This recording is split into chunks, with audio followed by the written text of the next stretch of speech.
Tanya orang pogo buat agama. Baik tak apa masalah tadi ke orang kunyah. Dia ke aju dia buat aju. Ke masalah ikhlas kau urusan Roy. Sebab le manfaat gara-gara orang anak ikhlas. Jangan baik dia fikir dia semajid orang ikhlas tu.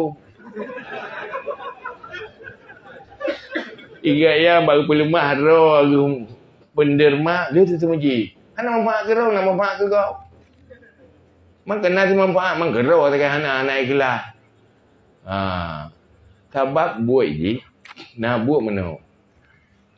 Lagi buat dua apa masalah. Ini cara terapi dalam agama.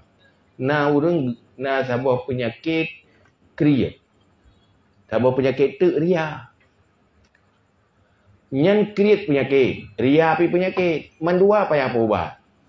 Cuman waktu tak ubat pun hasil mandua boh ubat apa-apa leh. Pun ubat gaya. Mangat gadah kriat kagak ngeria ju. Baik igop kagak tajuk ju be hana mo je. Jo ju dah gadah keroi kriat. Tinggal waktu kagak gadah kriat, tinggal ria ubat ria apa tu. Ya kan? Masalah gop ria ngai kelahnya Allah lebih cepat ada pula hati yo. Ria ke dia. Menggop ria ya. Tapi nak manfaatnya yang penting. Ya kan? Cuma lainnya bono lekat buat nyo bak urang ria dan agamanya lekang bu urang ria. Kedrong hana manfaat, kegop manfaat, kena si manfaat. Ya kan? Nyan ban. Cuman li kita nyo yang ria tak apa ikhlas kau tu menyobit ria kagak keun menan tak apa ikhlas. Apa masalah tu mah. Nombor doa si abu ikhlas aku.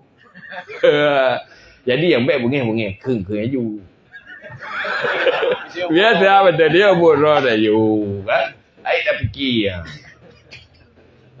Apalagi dalam dunia lebih karena persoalan urunyo antara Islam dengan lawan Islam kan kalah bak baik ji.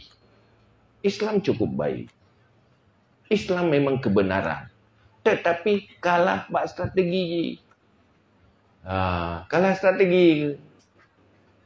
Igop nak strategi pegot pi dari zaman mesti ji. 3 hidup seminit hidup wajib taro orang dia. Itanya kan dah temu buat ini 15 roh dia 15 roh. Dia ambil waktu berjalan tagah-tagah Honda lah. Azitun ada pesapat jumlah nak urun tertoro. Kena lemu nak betul dia nak buat kanya.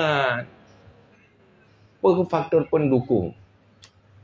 Maka persoalannya nyom baik tak bahas no. Dah bahas dah tadi. Yang bahas. Dia tak bahas salah lah om tu.